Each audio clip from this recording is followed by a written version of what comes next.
Welcome to this edition of Wall Street Unfiltered. Today we have with us Dr. Robert Johnson, president of the American College in Bryn Mawr, Pennsylvania. He's on the show today because he's author of the book Invest with the Fed, who he wrote with Gerald Jensen and Luis Fijo. Dr. Johnson also has a very interesting method of analysis regarding the Fed tightening cycle. He says the Federal Reserve has already begun to move on interest rates in a subtle but important fashion. And insiders have been watching this carefully, but it hasn't gotten into the mainstream to the same degree. Goldman Sachs, for instance, has recently come out with a similar report. It looks at different metrics, but it draws basically the same conclusion. But the message to investors is the same. It doesn't matter. There are several reports out there along these lines. The Fed is already moving. It's happening now. That September date that we've all been discussing, some people say it's December when rates will formally rise. But whatever that argument is, December, September, which we've been saying for quite some time, the Fed's already moving, and a rising interest rate environment is upon us.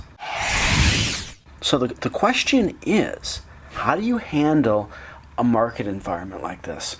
And to me, this is where the fascinating topic starts to emerge, because we're talking about strategies that match a market environment, which is something I have advocated in a few books and courses. And Dr. Johnson's going to talk about a particular stock investing strategy to handle these market environments. We're entering a period of rising interest rates. That's a high probability event. The question is, how do markets react in this situation?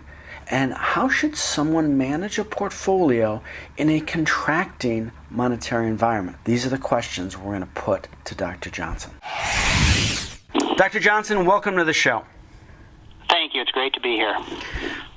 Your book, Investing with the Fed, could not have come out at a more interesting time. A lot of the discussions taking place behind the scenes of hedge funds and in public view is when the Fed's going to raise interest rates. But really the more important story is almost what's going to happen after the interest rate hike, and how are a lot of traders who've never seen a rising rate environment going to manage in what could be a volatile period of time. How do you position your book, and what are some of the key insights that your book provides relative to the current topics in the news?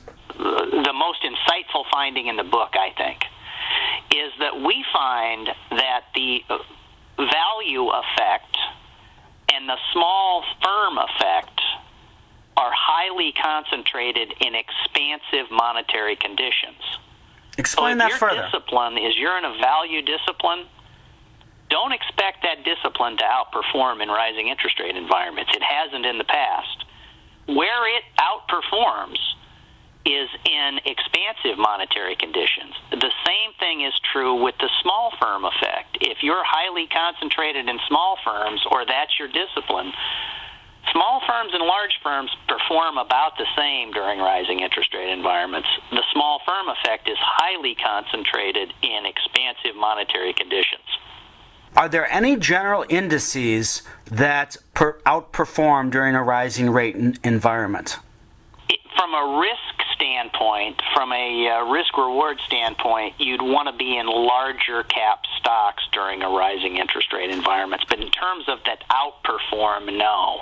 Okay, so rising rate, and you previously mentioned a dividend-paying stock. Interesting. Would you recommend going outside the U.S. To obtain stock exposure?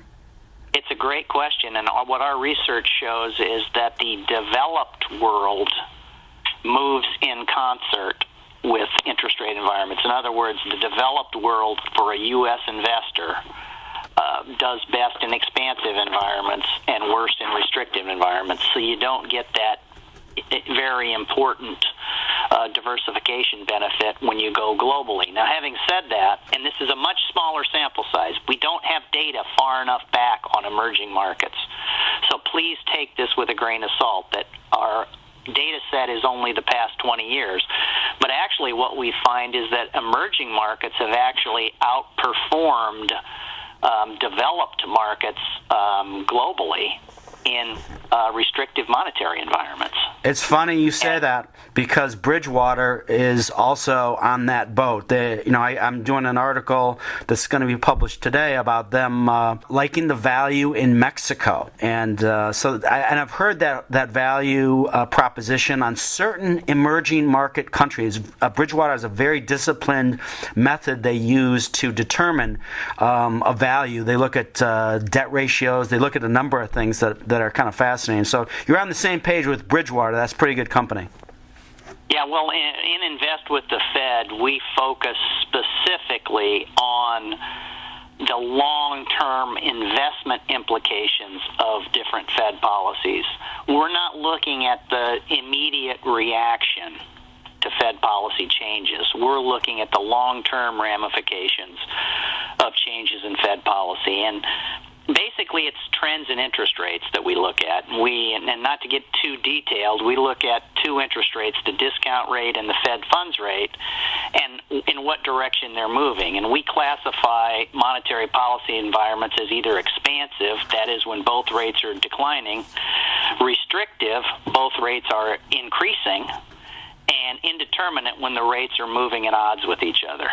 And we look at this very systematically from 1966 to 2013, and we see how different market segments, different investment styles perform during those time periods. And I think we came up with some really interesting findings. What were those findings? The biggest finding is that Marty Zweig's old "Don't fight the Fed" is an appropriate mantra for most investors, most equity investors.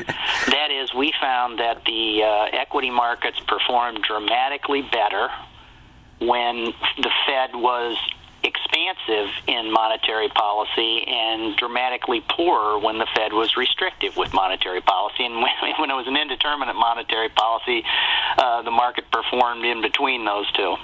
Can you put some numbers to that in terms of return percentages? Sure. During expansive periods, the S&P, and we look at all kinds of different indexes, but if you just look at the S&P returned about 15.2% during expansive monetary conditions, returned about 5.9% during restrictive monetary conditions. And I will say the following, too, is that during expansive monetary conditions, the inflation rate was much lower than restrictive monetary conditions. So the real rate of return on the S&P during expansive conditions was about 12.5%, and during restrictive monetary conditions was less than 1%. Fascinating. These statistics in the book really add documentation and serious support to some of the ideas. So what's the best way for a value investor or even a hedge fund long short to play a rising rate environment? Well, one of the things that we point out in the book is I think that investors ignore the Fed at their own peril.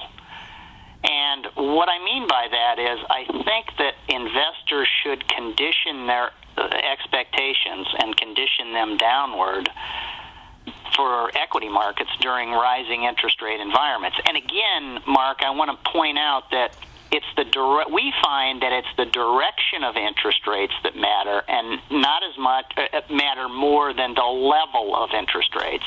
So even though interest rates are incredibly low now, when they start trending upward, markets start performing worse than in a downward trending environment, even if the rates were higher. But what we find during restrictive conditions is that there are some sectors of the equity markets that perform better in those, and then there are certain asset classes. The sectors that perform relatively well in restrictive monetary conditions are energy, consumer goods, utilities, and food. And if you think about it, that makes sense. And I like it when findings are intuitive. If the Fed is restrictive, if people feel like they have less money, if you will, less discretionary income, they still have to heat, cool their homes and drive their cars. Energy performs relatively well. Basic consumer goods, that is consumer staples, they still have to buy those things, utilities and food, that all makes sense. Now, different asset classes, interestingly enough, we find that commodities move exactly opposite to the equity markets with respect to Fed policy. That is, when the Fed is in a restrictive environment, commodities perform very well. And by the way, Mark, commodities actually have a negative return when the Fed is expansive. Interesting. I come from the managed futures industry, and I follow a lot of the professional commodity traders, and there's a historic lack of correlation of the stock market, and in part, the strong commodity trends during expansive Fed monetary policy is likely to be one of the reasons for this historic lack of correlation of stocks. What are your indicators telling you right now? You look at two statistical indicators of interest rates. What are they saying to you? Well, we've said that the Fed has already entered into a restrictive mode, and that is because the Fed funds rate, and it's not the target Fed funds rate. I want to make sure that your constituents understand. We're looking at the actual monthly average Fed funds rate. And by the way, our indicators are on a monthly basis, and the last change in that was an upward change. The last change in the discount rate was an increase. So right now, we say that we are in a restrictive monetary policy environment already. That's a big statement because everyone talks about the Fed raising rates. I've been saying September. A lot of the hedge funds I follow are watching September. Some of them, Bill Gross, for instance, is thinking of a December rate hike. I know some of the banks. Goldman is looking at September. I think BAML is looking for December. So somewhere in there are most of the projections. But what you're saying is they're already starting to pull back. And I think Janet Yellen, I quite frankly think she's a master at doing this. So far, a lot of people predicted significant volatility, and so far she has been able to manage her way around it. What's your assessment of Janet Yellen? I completely agree with your assessment. We are in a very a situation that's tenuous, I would say. And part of the reason, Mark, is by the way, I started this research 25 years ago. I was a money manager, and I was convinced that there was value in following the Fed. I was a Fed watcher before Fed watching. There was this preoccupation with Fed watching. And I think what we're seeing now is unprecedented. And what I mean by that is the media coverage of the Fed is unprecedented. And I think what we're seeing is the media fixation on the Fed and interest rate moves is translating to Main Street America. I have friends who aren't operating in the market, who aren't in the financial services industry, that in casual conversations are asking me what I think of the Fed.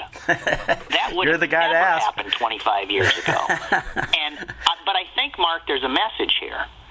And if the Fed doesn't orchestrate this rate rise in a cautious, measured manner, I think it could precipitate a steep decline in the markets. So from what I've seen of Janet Yellen so far, two thumbs up. Well, let me throw this on the table. It's a real test. Let me throw this on the table because I think you're right, it's a real test. But I think the deck is kind of stacked against her. I think a lot of people are going to be watching this, and I think there should be an expectation among professional investors. If there is a value adjustment, a lot of people consider this to be an inevitable situation. It's just a matter of degrees on how damaging it is. So if something does happen, I think it has to be recognized that Janet Yellen has a very tough task, and she did not necessarily create the situations that started this party. She's the one in charge of unwinding it, and it's not going to be easy surgery. Exactly. And the other thing is that what we aren't suggesting in the book is we're not saying there's cause and effect, that the Fed raises rates, then the market performs poorly. We're saying there's an association between the Fed raising rates and the markets performing poorly. The cause and effect relationship goes both ways. Fascinating. That the Fed is reacting to the market in addition to creating conditions that the market operates in. A lot of the modeling I've seen on interest rates is potentially looking for a quick snapback. Do you have any modeling on what the interest rate rise could look like? Because I think a snapback is what some people are concerned with. And by snapback, do you mean that rates will rise a little bit and then fall again? They'll rise pretty rapidly, and then they'll fall in rapid. The volatility that we could see could be rapid, successive. We could go from periods of low volatility to relatively high volatility, back to medium volatility in some short periods of time. See, I don't think that's going to happen with respect to interest rates. I think that what you're going to see is gradual rises in interest rates. That would be positive. Where the equilibrium level is, your guess is as good as mine. But, I think 300 basis points is probably a pretty reasonable target.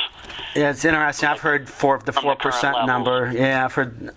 It's fascinating to watch what happens to the interest rate market once the Fed withdraws what a lot of people consider to be artificial stimulation, and we go back to what were considered free markets without a lot of government money moving it one way or another. And the other thing that I would say is people fixate on the equity markets. I do believe that, that equity markets are richly valued and that we may be on the high end of historical valuations, or at least in the, 75th to above percentile of valuations by whatever metric you use in the equity markets. But I believe the big risk is in the bond markets.